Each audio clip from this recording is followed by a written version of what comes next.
Good morning dear students. आशा करती हूँ आप सभी स्वस्थ एवं सुरक्षित होंगे। बच्चों, कल हमने क्लास में पार्ट 2 अर्थात चिट्ठी के अक्षर से संबंधित प्रश्नोत्तर दोहराए थे। आज हम आपके अभ्यास सागर पुस्तक में दिए गए प्रश्नोत्तरों का दोहराव करेंगे।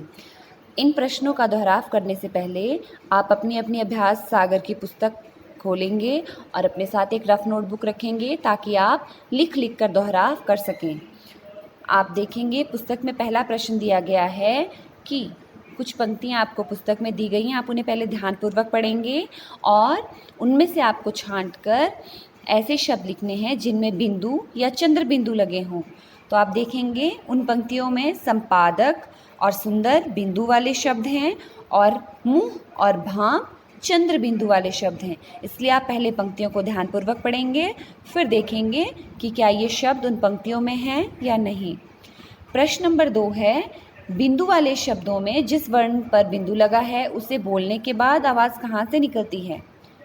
तो आपको उचित उत्तर पर सही का निशान लगाना है। तो उचित उत्तर आएगा नाक से। तो आप उस पर सही का निशान लगाएंगे। परीक्षा में आपसे प्रश्न भी पूछा जा सकता है, तो आपको इसका उत्तर पता होना चाहिए।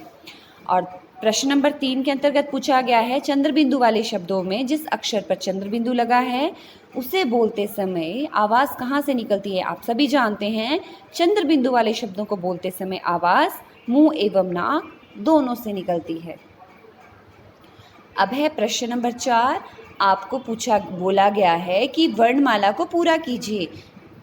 आपको कवर्ग, चवर्ग, टवर्ग, तवर्ग, पवर्ग इन सभी वर्गों को पूरा करना है। तो आप लिखेंगे क, ख, ग, घ, ङ, च, छ, ज, झ, ज्ञ, ट, ठ, ड, ढ, ण, त, थ, द, ध, न, प, फ, ब, भ, म। इस प्रकार आप वर्णमाला को पूरा करेंगे, इसलिए आप वर्णमाला याद भी करेंगे। प्रश्न नंबर 5 है, क्या आप जानते हैं कि कुछ शब्दों को 2 बार से लिखा जाता है। 2 प्रकार से कैसे लिखते हैं। नीचे दिए गए शब्दों को पढ़िए और समझने का प्रयास कीजिए। अंक, अंक, चंचल, चंचल, ठंडा, ठंडा, चंदा, चंदा, पंप, पंप। अब याद रखिए शब्द के दोनों रूप सही हैं, मगर आजकल शब्दों को मानक रूप में दूसरे प्रकार से लिखा जाता है। जैसे कि अंक को हम पंचम वर्ण के स्थान पर अंक की बिंदी लगाते हैं। यहाँ पे चंचल में भी पंचम वर्ण के स्थान पर अंक की बिंदी, ठंडा में, चंदा में, पंप में पंचम वर्ण के स्थान पर हमने अंक की बिंदी का प्रयोग किया है, क्योंकि ये इन शब्दों का मानक रूप है और इन्हें हम दोनों तरह से लिख सकते हैं। प्रश्न नंबर 6 के अंतर्गत आपको कुछ प्रश्न पूछे गए हैं जिनके आपको सही सही उत्तर लिखने हैं। चंदा शब्द में आधा वर्ण कौन सा है। आप सभी जानते हैं न, तो लिखेंगे न वर्ण। यह 5वां वर्ण किस वर्ग का है। न किस वर्ग का है, त वर्ग का। 5वें वर्ण के बाद कौन सा वर्ण है। 5वें के बाद है द, तो लिखेंगे द वर्ण। 5वें वर्ण के बाद वाला वर्ण किस वर्ग का है। द किस वर्ग का है, त वर्ग का ही है। क्या 5वां वर्ण और उसके बाद वाला वर्ण एक ही वर्ग के हैं। हाँ, न और द एक ही वर्ग के हैं, तो हाँ लिखेंगे। चंदा शब्द में 5वें वर्ण के स्थान पर किसका प्रयोग किया गया है। 5वें वर्ण के स्थान पर चंदा में किसका प्रयोग किया गया है, अनुस्वार का। अंक की बिंदी भी कहते हैं इसे हम, अनुस्वार का प्रयोग किया गया है। क्या चंदा शब्द के 5वें वर्ण में अस्वर है। नहीं, क्योंकि ये आधा वर्ण है, इसमें स्वर का प्रयोग नहीं किया गया है, इसीलिए ये आधा है। यदि स्वर का प्रयोग किया जाता तो ये पूर्ण वर्ण होता। प्रश्न नंबर 7 के अंतर्गत आपसे पूछा गया है कि नीचे जो शब्द दिए गए हैं आपको पंचम वर्ण वाले शब्द लिखे हुए हैं, आपको इनके स्थान पे अनुस्वार लगाकर पुनः लिखना है। तो आपको पता होना चाहिए कि जिस भी वर्ण के बाद अनुस्वार आता है वो पंचम वर्ण आता है, वो अनुस्वार में जब परिवर्तित होता है तो उसी वर्ण के वो सर पे ताज के रूप में सज जाता है। जैसे र के बाद पंचम वर्ण है तो र पे अंक की बिंदी, म के बाद पंचम वर्ण है म पे अनुस्वार, ड के बाद पंचम वर्ण है ड पे अनुस्वार। इसी प्रकार आप देखेंगे जिस भी वर्ण के बाद पंचम वर्ण है, जैसे दिनांक में ना के बाद पंचम वर्ण है तो ना के ऊपर अनुस्वार लगेगा। इस प्रकार आप सभी शब्दों को पुनः लिखेंगे। प्रश्न नंबर 8 के अंतर्गत आपसे पूछा गया है कि उदाहरण के अनुसार आपको सही स्थान पर अनुस्वार चिन्ह लगाना है। ठीक है, उदाहरण में आपको रग का रंग लिख के दिया है, उसी प्रकार आपको गदा का क्या लिखना है, गंदा। चिता चिंता। ठीक है, एक बिंदी से देखो, चिता चिंता समान या चिंता चिता समान, कितना फ़र्क है उच्चारण में भी। और गंदा, अब आपको कहा गया है कि अब इन शब्दों से वाक्य बनाइए। तो गंदा, हमें गंदा पानी नहीं पीना चाहिए। चिंता, चिंता करने से स्वास्थ्य की क्षति होती है।